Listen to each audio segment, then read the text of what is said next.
Good morning.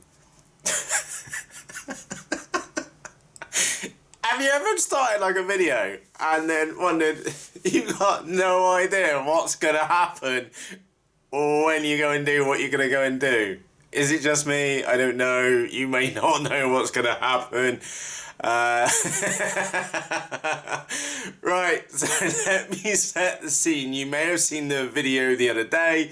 I'll put a link to it in the top right corner, where this servo was a duffer, and I mean, again, it was just such a rare event that it didn't work. Now, the thing is that I've been and cleaned off the ends of the wires, and I might have a large battery sat here in front of me. It's only a 8,000 milliamp 4S pack, and I'm kind of wondering what would happen if we connect this one up, because it obviously didn't work, did it? So it's obviously a mildly discharged pack, and I thought I'd hit record on the camera and see what happened. Now, just for those of you, I'm going to go off topic, so if you expect anything constructive, you're not going to find it in this video at all. I was watching one of my favourite YouTubers 2 days ago, and the bloke had a manicure. You know, that girly thing which they go to the special shops and they get their fingernails trimmed and stuff. I'm sorry, you will never get that on this channel, but I have been and cleaned my fingernails. You looking close? Can you see them? Yeah? See it? Yeah? Brilliant. Somebody's had far too much coffee this morning, and I'm even having issues talking. Anyway, let's give this little thing a good send-off. So we should probably try and connect it up the right way. So I'm going to jam that one in there. I'm going to make sure I got this on camera. I'm just going to give it a little spot. Should we zoom right in and see what happens?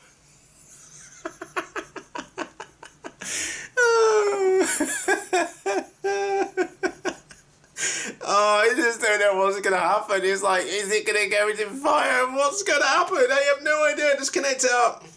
Whoa. Oh, was that it? That's definitely connected up. I got no heat in the wires. I'll tell you what, let's just go and reverse the polarity. So we'll stick the red one in the black one, and the black one. Oh. No magic pixie smoke just yet. Well, I've got to admit, this is all frankly a bit disappointing. I'll tell you what, let's go and choose, I'm going to put ground in that one, and let's go and play with this wire and connect that one up and see if that makes any difference. So we'll stick that one in earth, and we'll stick earth in live. Oh. That is all frankly very, very disappointing. I wonder if we put live and the signal. Well, to be honest, I was frankly expecting some magic pixie smoke, so I do feel that perhaps I've let you down a little bit. And there was me, all excited. Oh, yeah, nothing. Just maybe reverse those around. Oh. Well, that was a bit disappointing, to be frankly honest. I wonder if we can get this thing apart so at least we can have a chit chat, and I can make the point these really are metal good servos. Let me just have a quick look in my box a mo and see what we can find screwdriver wise. I've got a collection of odd screwdrivers which I've collected from many different places. Alright, that one looks like it's going to do the trick. If you've never taken one of these servos apart, in fact, why don't we zoom right in so you can see this going on in action. Normally these servos are held together using just 4 little screws on the bottom, and they're quite long screws. They're very peculiar screws, as you may be able to tell that one just down there. If I pull this out, look how long that screw is. Is it a screw or is it a bolt? I don't know what the difference between a screw and a bolt is. Alright, we'll just call it a bolt screw. There we go. Alright, so we undo this one at the bottom, then I think the bottom comes off like so, and there we go. So what we've got down here at the bottom, oh, there goes some, look, can you see that? That is a tiny bronze bearing which they've got in there, and that's gonna, yeah, it's gonna focus. I don't know if it's real bronze, but it looks like bronze. So it probably is. So that's what the servo is actually rubbing against. And if we have a look at that. Look at that. So we've got a tiny little motor. I need to put this down and then I'll zoom into it on the desk. So everything's kept nice and still. Let me get in this so I get a little bit closer so you can really see what's going on in here. Right. So what we've got is that you've got your leads coming in here at the back. I need to stop wobbling the desk. Right, you've got your leads coming in the back, and then you've got this little controller board. And what that board does is take the ground and your 5 or 6 volts, and then you've got the yellow wire or the white wire, which is your PWM signal. And that little board basically converts the PWM signal, which basically gets faster and faster the more you push up the stick, and then it moves winds this motor in one direction. Of course, when you move the stick in the opposite direction, it winds it back all the other way. And then what we've got up here is basically just a set of gears, because we take a tiny, and it is a look at the size of my screwdriver, and if I put my little finger, look, there's my little fingernail in there. That motor is absolutely tiny. And what this gear mechanism system does is that it gears up a very tiny motor which doesn't have a great amount of torque, and then through the gear mechanism is that it then brings it up to the head, and that's where you connect your servo control horn on the end. And that is like I guess zinc is probably the most likely metal which they're using for this, because it would be cheap and relatively easy to manufacture, although it might be aluminium, which you've got there. And you've got a whole raft of different gears. Now, oh, look at that. Can you see? You can't see because I've got grease all over my fingers. You remember we spoke about this little board which was sat on the bottom, is that you've got these extra 3 wires, or 2 wires, which are sat up here on the bottom. Is it 2 wires? Yeah, it's only 2 wires. And what that is on the bottom is a potentiometer. So the servo then knows where it is in its rotation. So it knows is that if it's bound at this degree or this degree, and that's how the servo knows that when you first turn it on, it should spin it around and recenter itself or whatever. It's just a simple way of knowing where it is. In short, so that's the main spar which we've got in there. And let me see if I can get the rest of this out so we can have a quick nose. Now just be aware, there was 3 wires. Oh, maybe that was look! Maybe that was the reason for the failure. You can't look because I've taken it off the screen. Look, that potentiometer down there is supposed to have 3 wires.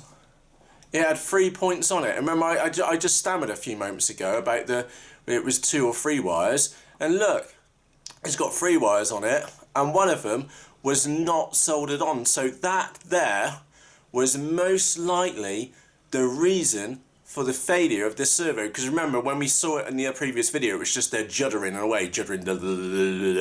blah blah blah, and that was most likely the cause of the actual failure. So if I'd been that way inclined, or you'd been that way inclined, potentially you could have saved it. Oh yeah, look how tiny that little motor is. Absolutely ditto.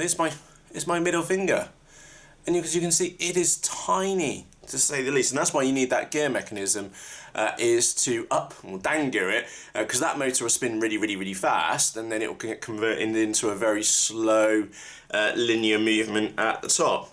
And of course then you've got your little control circuit down there on the bottom, if I hold that still, and all that's doing is taking your 5 or 6 volts in, listening to the PWM signal, the yellow wire or the white wire, and then just turning that into motor movement. Now, it's also got those 3 sensing wires on the top, so it knows which way the motor is turning, and it also knows where it is in proportion to a center point, if that makes sense.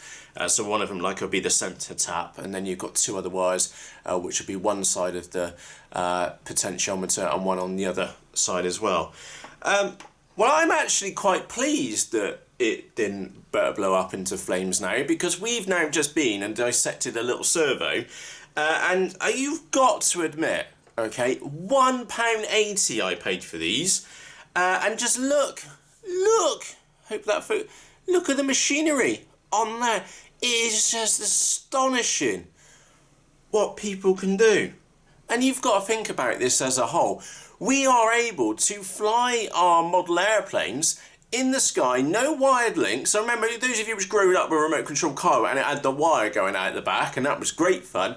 But now we can do such crazy stuff. We've got motors which are pretty damn efficient, to be honest, let's be fair here, and in such a wide range of sizes, things like that, blah, blah, blah, and complex. Look at that. You would have never dreamed that they would have got something so small into such a compact package for so little money.